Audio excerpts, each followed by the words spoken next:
2024년 4월 김여정이 평양당 청사에서 사라졌습니다.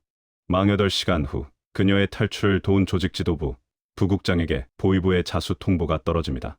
새벽 3시 김여정 동지 관련 모든 문건을 회수하라는 단 한 줄의 지시가 내려왔고 조직지도부에서는 사람이 사라지기 시작했습니다.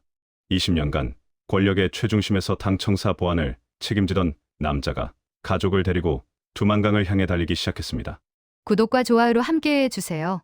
그 모든 것은 이렇게 시작되었습니다. 2024년 4월 10일 평양의 아침이었습니다. 아버지, 저 오늘 김여정 동지 비서실 첫 출근이에요. 큰딸 혜진이가 설레는 목소리로 말했습니다. 25살 딸아이가 거울 앞에서 당 복깃을 매만지는 모습을 보며 저는 가슴이 뭉클했습니다. 김일성 종합대학을 졸업하고 당 청사에 배치받은 것도 대단한 일인데 하필 김여정 동지 비서실이라니. 여러분도 아시다시피 김여정 동지는 김정은 위원장님의 친동생이자 당에서 두 번째로 힘 있는 분 아니겠습니까? 그래, 우리 혜진이가 이제 당 청사에서 일하는구나. 저는 조직지도부 행정보안국 부국장입니다. 그러니까 당 청사의 보안을 책임지는 자리지요. 감시 카메라부터 출입 통제, 비상구 관리까지 모든 것을 제가 관장합니다. 20년을 그 자리에 있었으니 청사 안의 모든 구석구석을 제 손바닥만큼이나 잘 압니다. 김정일 장군님 시절부터 근무했으니 권력의 중심에서 일해온 셈입니다. 아내 순이가 아침상을 차렸습니다. 흰쌀밥에 된장찌개, 김치. 일반 주민들은 상상도 못할 상이었습니다. 부국장급 간부 전용 배급소에서 받는 배급이니까요. 우리 집은 중구역 당간부 전용 아파트 10층에 있었습니다. 창밖으로 보이는 대동강 풍경이 참 좋았지요. 아버지 덕분이에요. 아버지가 부국장이시니까 제가 비서실에 들어갈 수 있었던 거잖아요. 혜진이가 밥을 먹으며 말했습니다. 틀린 말은 아니었습니다. 당 간부 자녀라고 다 좋은 자리에 가는 건 아닙니다.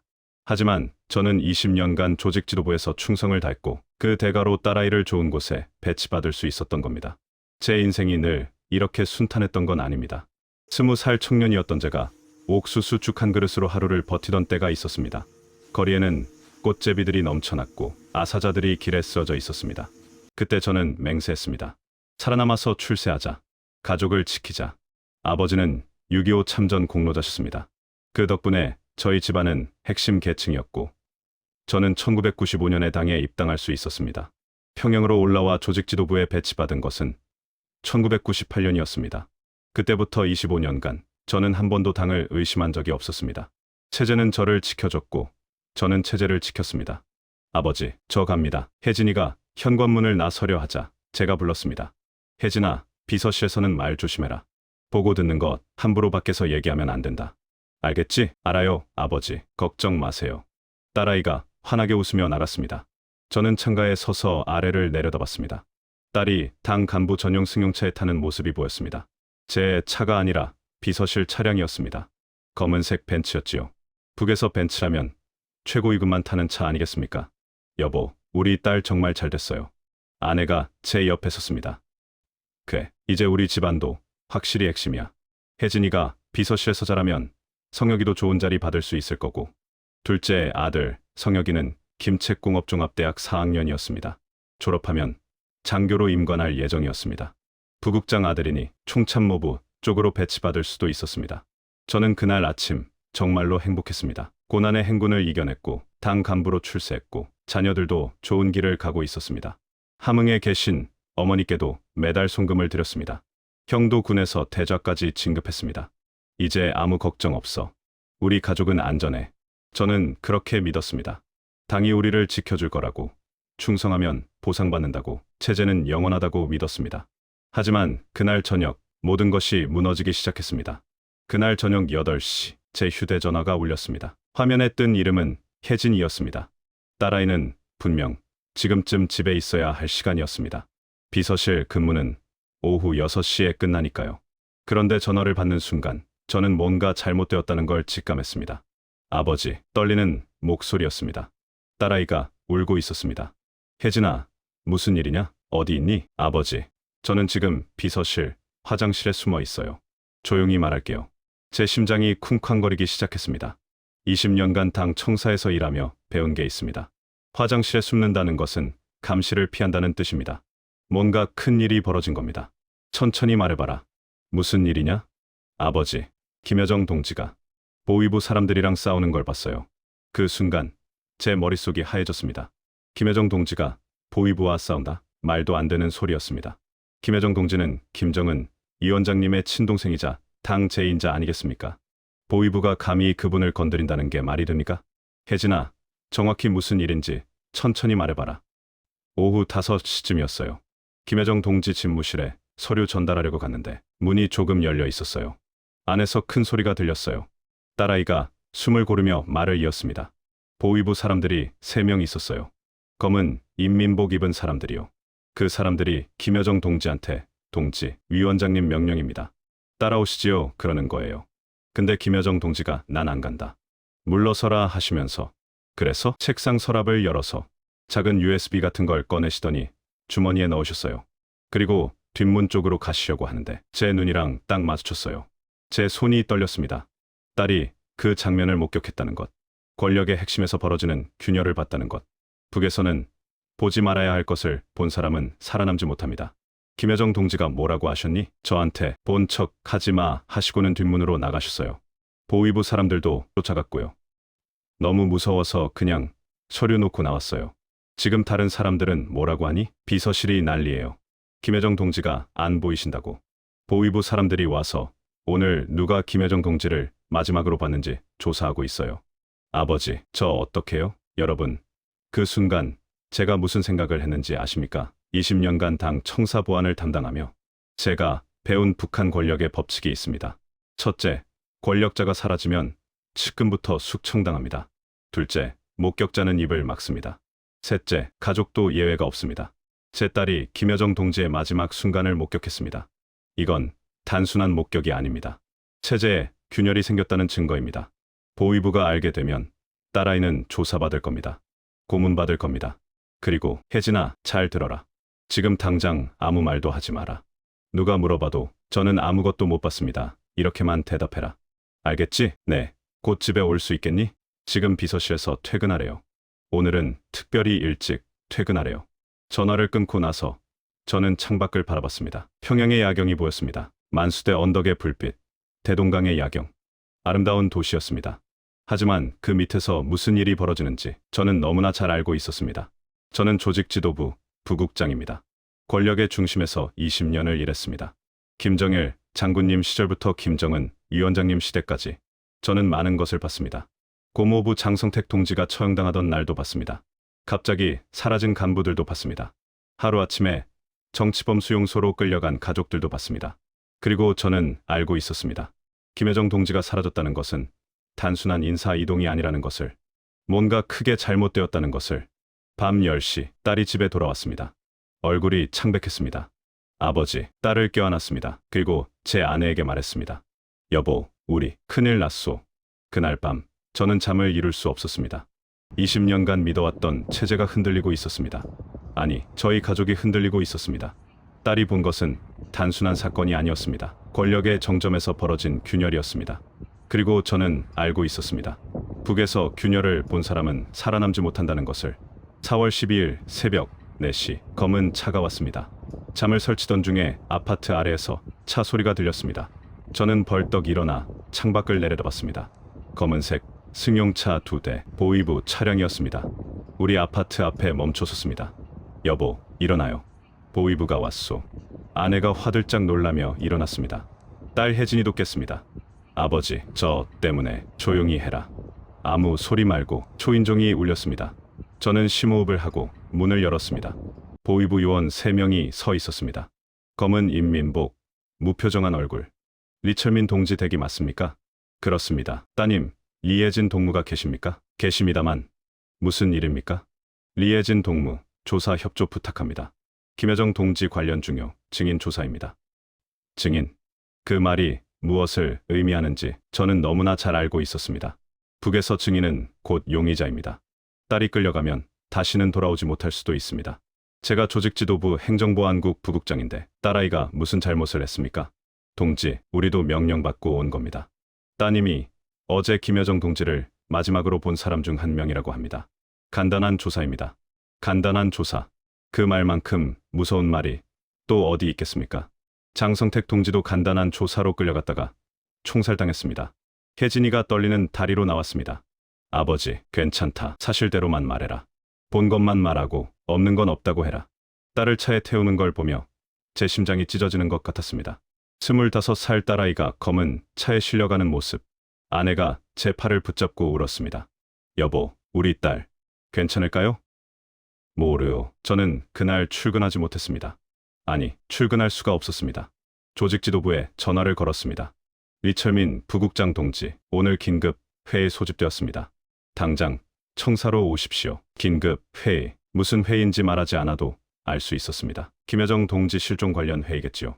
청사에 도착하자 분위기가 심상치 않았습니다. 평소에는 복도를 오가며 서로 인사를 나누던 간부들이 고개를 숙이고 빠르게 걸어갔습니다. 누구도 눈을 마주치지 않았습니다. 이런 분위기는 딱 한 번 본 적이 있습니다. 2013년 장성택 동지가 숙청당하던 그 주였습니다. 회의실에 들어가자 조직 지도부 국장 동지가 말했습니다. 동무들, 김여정 동지에 관한 일체의 언급을 금지합니다. 이는 이 원장님 명령입니다. 김여정 동지 관련 문건은 모두 회수합니다. 김여정 동지 비서실은 폐쇄 조치합니다. 폐쇄, 그 말은 곧 숙청을 의미합니다. 김여정 동지는 더 이상 권력의 일부가 아니라는 뜻입니다. 리철민 동지, 국장이 저를 불렀습니다. 네, 동지, 동무는 보안 담당이니 어제 당 청사 CCTV 기록을 점검하시오. 김여정 동지 동선을 파악해야 합니다. CCTV. 그 순간 제 등골이 오싹했습니다. 저는 청사의 모든 CCTV를 관리하는 사람입니다. 그리고 저는 알고 있었습니다. 어젯밤 제가 무엇을 했는지. 2016년 김여정 동지가 제 형을 구해주셨을 때 우리는 비밀 연락망을 만들었습니다. 당 내부 암호화 메신저였습니다. 김여정 동지가 말씀하셨습니다. 동무, 언젠가 내가 위험에 처하면 연락하겠소. 그때 동무가 도와줄 수 있겠소? 저는 대답했습니다. 은혜를 잊지 않겠습니다. 어젯밤 11시 김여정 동지에게서 메시지가 왔습니다. 리 동무, 지금 당 청사 후문 비상구 문을 열어주시오. 10분만. 감시 카메라도 10분간 꺼주시오. 저는 망설이지 않았습니다. 집에서 원격으로 청사 보안 시스템에 접속했습니다. 후문 비상구 문을 열었습니다. 후문 구역 CCTV 4대를 10분간 꺼버렸습니다. 그리고 다시 정상화시켰습니다. 김여정 동지는 그렇게 탈출하셨을 겁니다. 그런데 지금 제가 CCTV 기록을 점검하라는 명령을 받았습니다. 제가 조작한 흔적이 남아있을 겁니다. 보안 전문가들이 보면 알 겁니다. 누군가 원격으로 시스템에 접속했다는 것을. 회의가 끝나고 제 집무실로 돌아왔습니다.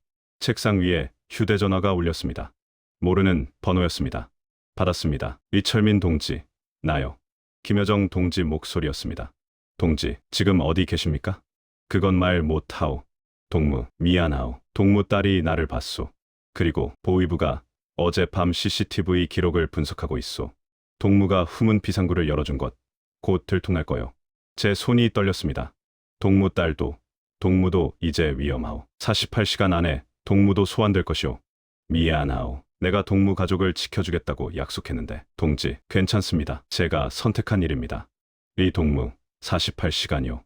그 안에 탈출하시오. 나처럼. 전화가 끊겼습니다. 48시간. 이틀. 그 안에 제가 소환될 거라는 뜻이었습니다. 딸도, 저도 모두. 그날 오후 6시 딸이 돌아왔습니다. 얼굴에 멍이 들어 있었습니다. 조사를 받으며 맞은 겁니다. 아버지, 아무것도 안 봤다고 했어요. 근데 계속 때리면서 내가 봤다는 걸 우리는 안다 그러는 거예요. 혜진아, 아버지, 보위부 사람들이 그러는데요. 아버지가 어젯밤에 청사보안 시스템 조작했다고. 그게 무슨 말이에요? 그 순간 저는 결심했습니다. 우리 가족은 이제 끝났습니다. 북에 남아있으면 다 죽습니다. 딸도, 아내도, 저도. 어쩌면 함흥에 계신 어머니와 아들 성혁이까지. 48시간. 그 안에 우리는 이 나라를 탈출해야 합니다. 4월 12일 저녁 8시 제 휴대전화가 또 울렸습니다. 이번에는 보위부였습니다. 리철민 동지, 국가안전보위부입니다. 김여정 탈출, 방조 혐의로 동지를 조사해야 합니다. 제 심장이 멈추는 것 같았습니다. 48시간 드리겠습니다. 4월 14일 오전 10시까지 보위부로 자수하십시오. 증거 자료를 가지고 오신다면 관대한 처분을 약속하겠습니다. 제 가족은 동지가 협조하신다면 따님과 부인은 보호하겠습니다. 약속합니다. 전화가 끊겼습니다. 여러분, 북에서 보위부가 약속한다고 하면 어떻게 됩니까? 거짓말입니다. 들어가는 순간 고문당하고 자백 강요당하고 공개 재판에서 총살당합니다. 가족들은 정치범 수용소로 끌려갑니다.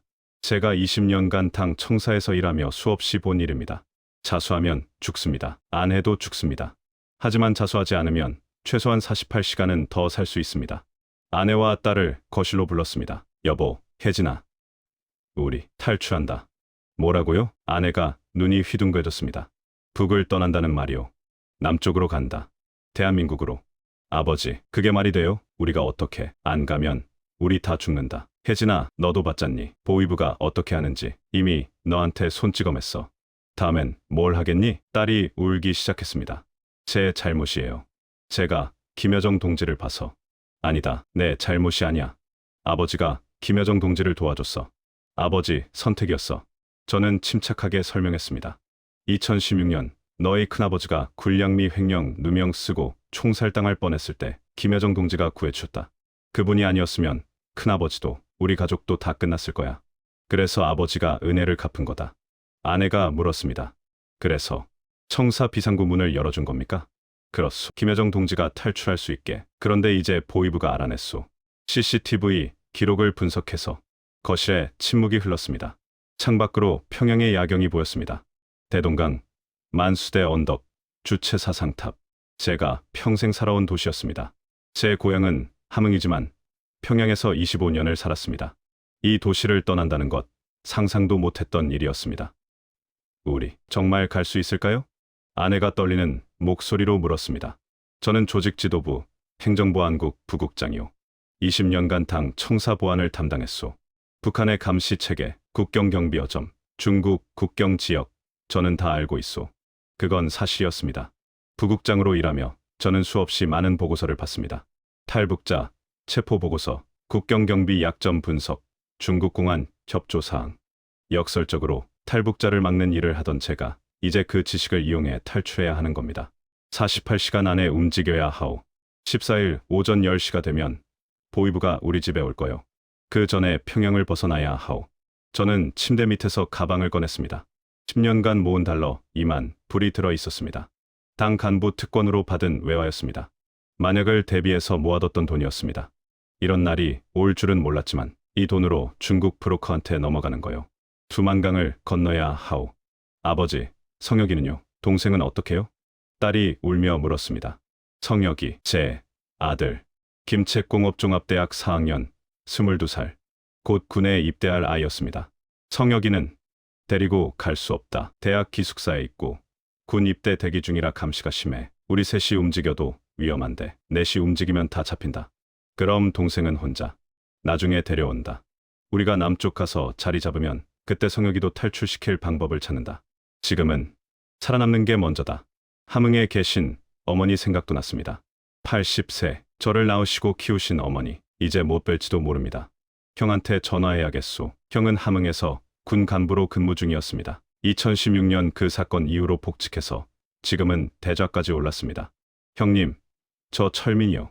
오, 철민아, 무슨 일이냐? 형님, 저 큰일 났습니다. 말씀드릴 수는 없지만 평양을 떠나야 할 것 같습니다. 전화기 너머로 형이 한숨 쉬는 소리가 들렸습니다. 김여정 동지 일이냐? 형님이 어떻게? 군부에도 소문 돌았다. 김여정 동지 탈출했다고. 그리고 조직지도부 누군가 도와줬다고. 설마 그게 너냐? 죄송합니다, 형님. 바보 같은 놈. 은혜를 갚겠다고 그랬구나. 형도 알고 있었습니다. 2016년 김여정 동지가 형을 구해주신 일을. 형님, 어머니 좀 부탁드립니다. 성혁이도요. 제가 지금 데리고 갈 수가 없어서. 알았다. 어머니는 내가 모신다. 성혁이도 내가 지켜본다. 너는 살아라. 형님, 철민아, 남쪽 가거든 자유롭게 살아라. 우리 집안 중에 한 명이라도 자유를 누려야지. 어머니께는 내가 잘 말씀드릴게. 전화를 끊고 저는 한참을 울었습니다. 50이 넘은 남자가 아이처럼 울었습니다. 어머니, 형, 아들을 두고 떠난다는 게 너무 괴로웠습니다. 하지만 선택의 여지가 없었습니다. 48시간. 이틀 후면 우리는 죽습니다. 지금 떠나면 살 수도 있습니다. 저는 중국에 있는 브로커에게 비밀 전화를 걸었습니다. 과거 업무로 알게 된 밀수업자였습니다. 이 동지, 무슨 일입니까? 나 지금 넘어가야 하오. 48시간 안에 가족 셋이요. 할 수 있소? 부국장님이 넘어온다. 큰일이네요. 이만, 불 있소. 좋습니다. 내일 밤 11시, 회령 근처 두만강. 제가 연락드리겠습니다. 4월 13일 밤. 우리에게 남은 시간은 27시간. 평양을 떠나 회령까지 가는데 12시간, 두만강을 건너는데 1시간. 중국으로 넘어가면 보위부 소나기에서 벗어날 수 있습니다. 혜진아, 순이, 짐 싸라. 옷, 2벌씩만. 많이 가지고 가면 의심받는다. 딸과 아내가 움직이기 시작했습니다. 저는 창밖을 바라봤습니다. 평양의 야경. 제 인생의 25년. 이제 안녕입니다. 48시간의 선택. 죽음이냐, 자유냐. 우리는 자유를 택했습니다. 4월 13일 오전 8시 우리는 평양을 떠났습니다. 땅 간부 전용 승용차에 탔습니다. 제 부국장 신분증으로 검문소를 통과했습니다. 함흥 출장이라고 말했습니다. 평양을 떠날 때마다 항상 하던 거짓말이었습니다. 하지만 이번에는 진짜 마지막이었습니다. 차 안에서 딸 혜진이가 계속 뒤를 돌아봤습니다. 아버지, 정말 못 돌아오는 거예요? 성혁이는 다시 볼 수 있을까요? 볼 수 있다. 꼭 데리고 온다. 하지만 제 목소리는 떨리고 있었습니다. 사실 확신할 수 없었습니다. 성혁이를 다시 볼 수 있을지, 함흥 어머니를 다시 뵐 수 있을지. 오후 4시 함흥을 지나갔습니다. 제 고향입니다. 어머니가 계신 곳입니다. 차 창밖으로 성천강이 보였습니다. 어렸을 때 형과 고기 잡으러 가던 강입니다. 2090년대 고난의 행군 때 이 강에서 물 길어다가 옥수수, 죽 끓여 먹었습니다. 잠깐 멈춰주시오. 기사에게 말했습니다. 차가 멈췄습니다. 저는 내려서 함흥 시내를 바라봤습니다. 어디쯤 어머니 댁이 있을 겁니다. 형이 모시고 계실 겁니다. 어머니, 불효자식, 용서하십시오. 작게 중얼거렸습니다. 딸과 아내가 차에서 내려와 제 옆에 섰습니다. 우리 셋은 한참을 함흥을 바라봤습니다. 밤 9시 회령에 도착했습니다. 브로커에게서 문자가 왔습니다. 시내 목욕탕 앞에서 대기, 11시에 픽업. 밤 10시 거리는 조용했습니다. 회령은 국경 도시입니다. 두만강이 바로 코앞입니다. 여기서 강만 건너면 중국입니다. 하지만 그 강을 건너는 게 얼마나 어려운 일인지 저는 보고서로 수없이 봤습니다. 밤 11시 정각, 검은 트럭 한 대가 왔습니다. 리 동지? 40대 남자가 내렸습니다. 브로커였습니다. 빨리 타십시오. 강까지 30분 거리입니다. 우리는 트럭 짐칸에 탔습니다. 어둡고 좁았습니다. 딸이 제 손을 꽉 잡았습니다. 아버지, 무서워요. 괜찮다. 아버지가 지킨다. 트럭이 멈췄습니다. 다 왔습니다. 여기서 걸어가야 합니다. 300m만 가면 강입니다. 우리는 어둠 속을 걸었습니다. 브로커가 앞장섰습니다. 풀숲을 헤치고 언덕을 넘고 지늘길을 걸었습니다. 그리고 우리는 두만강을 봤습니다. 강폭은 약 50m. 그리 넓지 않았습니다. 건너편이 중국입니다. 중국 쪽에 불빛이 보였습니다. 자유가 코앞입니다. 지금 경비대, 교대 시간입니다. 15분 간격이 생깁니다. 그 안에 건너야 합니다. 브로커가 말했습니다. 물이 차가울 겁니다. 허리까지 찹니다. 소리 내지 마십시오. 깨치는 소리 들리면 멈추십시오. 건너편에 제 사람이 있습니다. 도착하면 데리고 갈 겁니다. 행운을 빕니다. 브로커가 떠났습니다. 이제 우리 셋만 남았습니다. 자정이 되었습니다. 4월 14일 보위부 자수 기한까지 10시간 남았습니다. 자, 가자. 우리는 강으로 내려갔습니다. 발이 물에 닿는 순간 소름이 돋았습니다. 4월인데도 물이 얼음장같이 차가웠습니다. 한 발 들어갔습니다. 무릎까지 차올랐습니다. 허벅지까지, 허리까지. 딸이 비틀거렸습니다. 제가 팔로 붙잡았습니다. 혜진아, 아버지 손 놓지 마라. 물살이 새졌습니다. 발밑이 미끄러웠습니다. 그때 불빛이 보였습니다. 국경경비대 순찰 불빛이었습니다. 멈춰, 숨어. 우리는 강 한가운데서 움직임을 멈췄습니다. 허리까지 차오른 물속에서 몸을 낮췄습니다. 숨소리도 죽였습니다. 불빛이 가까워졌습니다. 군인들 이야기, 소리가 들렸습니다. 오늘 밤은 조용하네. 추워 죽겠다. 빨리 교대나 했으면. 불빛이 우리를 향했습니다. 제 심장이 터질 것 같았습니다. 딸이 제 팔을 꽉 움켜쥐었습니다.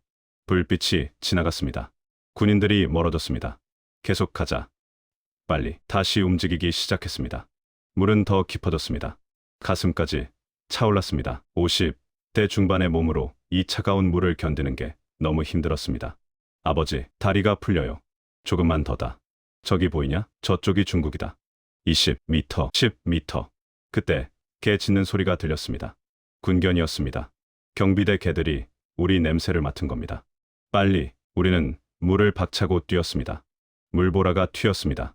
딸을 끌고 아내 손을 잡고 필사적으로 뛰었습니다. 총소리가 울렸습니다. 탕, 엎드려 우리는 물속으로 몸을 숨겼습니다. 총알이 물 위로 날아갔습니다. 계속 가, 멈추면 안 돼. 다시 뛰었습니다. 5m, 3m. 드디어 강 건너편 땅을 밟았습니다. 중국이었습니다. 동지들, 이쪽입니다. 조선족이 우리를 폐가로 데려갔습니다. 숨 좀 고르십시오. 안전합니다. 저는 바닥에 주저앉았습니다. 온몸이 떨렸습니다. 딸과 아내도 털썩 주저앉았습니다. 우리는 해냈습니다. 두만강을 건넜습니다. 북한을 탈출했습니다. 하지만 여기가 끝이 아니었습니다. 중국에서 한국까지 아직 멀었습니다. 중국 땅을 밟은 그 순간 저는 자유를 얻었다고 생각했습니다. 하지만 틀렸습니다. 조선족 남자가 우리를 차에 태웠습니다. 연길까지 3시간 거리였습니다. 우리는 북한식 인민복을 벗고 중국 옷으로 갈아입었습니다. 그 순간 깨달았습니다. 이제 저는 조선민주주의인민공화국 조직지도부 부국장이 아니라는 것을, 그냥 불법 체류자일 뿐이라는 것을. 새벽 5시 연길에 도착했습니다. 조선족 자치구라서 한글 간판들이 보였습니다. 70대쯤 돼 보이는 조선족 할아버지가 문을 열어줬습니다. 어서 오시게. 같은 핏줄 아닌가. 들어오시게. 할아버지는 함경도 사투리를 쓰셨습니다. 6.25 때 넘어온 시향민 후손이라고 했습니다. 방 하나, 화장실 하나, 우리 셋이 지낼 곳이었습니다. 평양당 간부 아파트에 비하면 형편없었습니다. 하지만 여기는 안전합니다. 보위부가 올 수 없습니다. 모르요. 중국도 북한 탈북자를 북송시키오. 공안에 걸리면 끝이오. 그날부터 우리는 숨어 지냈습니다. 밖에 나갈 수 없었습니다. 중국어를 못하니까요. 일주일 후 브로커에게서 연락이 왔습니다. 리 동지, 큰일입니다. 북한에서 추격조가 넘어왔습니다. 조직지도부 부국장이 탈출했다고 난리입니다. 보위부 요원들이 중국 공안이랑 협조해서 동북삼성을 뒤지고 있습니다. 현상금도 걸렸습니다. 2주일 후 라오스로 가는 루트를 잡았습니다. 그때까지 절대 밖에 나가지 마십시오. 2주일째 되던 날 밤 10시쯤이었습니다. 아파트 아래에서 차 소리가 들렸습니다. 계문, 공안, 중국 공안이었습니다. 탈북자 단속이었습니다. 할아버지가 급히 들어왔습니다. 빨리 옷장 안으로. 할아버지 댁 옷장에는 비밀 공간이 있었습니다. 우리 셋은 그 좁은 공간에 숨었습니다. 탈북자 단속이요. 집에 이상한 사람 없소? 없네. 나 혼자 살아. 발소리가 방 안으로 들어왔습니다. 옷장 문 여는 소리. 우리는 숨도 쉬지 못했습니다. 여긴 없네. 1시간 후 할아버지가 옷장 문을 열었습니다. 갔네. 2층에 숨어있던 탈북자 가족 3명 잡혀갔네. 우리는 살았습니다. 하지만 2층 가족은 잡혔습니다. 그들은 북송될 겁니다. 우리 민족이 왜 이렇게 쪼개져서 숨어다니며 살아야 하나. 참 슬픈 일이네. 4주일째 드디어 브로커에게서 연락이 왔습니다. 내일 밤 출발합니다. 라오스로 갑니다. 중국에서 라오스로, 그리고 한국으로. 우리 가족의 자유를 향한 마지막 여행이었습니다. 2024년 5월 15일 트럭 짐칸에 숨어 이틀을 달렸습니다. 딸 혜진이가 쓰러졌습니다. 아버지, 숨이 안 쉬어져요. 혜진아, 정신 차려. 조금만 참아라. 라오스 가면 쉴 수 있어. 한국 가면 병원 갈 수 있어. 라오스 국경에 도착했습니다. 여기서부터는 걸어야 합니다. 정글을 지나 48시간 정도 걸립니다. 48시간, 또 48시간이었습니다. 운명의 숫자 같았습니다. 정글은 나무가 빽빽했고 습하고 더웠습니다. 딸은 비틀거렸습니다. 내가 업을게. 저는 딸을 업었습니다. 52, 새 몸으로 25살 딸을 업고 정글을 걷는 게 쉽지 않았습니다. 이틀째 저녁, 딸이 다시 쓰러졌습니다. 못 써요. 아버지만 가세요. 무슨 소리야. 너 때문에 우리가 여기까지 온 거야. 아버지가 널 업고 끝까지 간다. 여러분, 부모 마음이 뭔지 아십니까? 자식을 살리기 위해서라면 뭐든지 할 수 있습니다. 새벽 4시 라오스 마을에 도착했습니다. 48시간 정글 통과. 해냈습니다. 이틀 후 비엔티안의 한국 대사관. 태극기가 보였습니다. 눈물이 났습니다.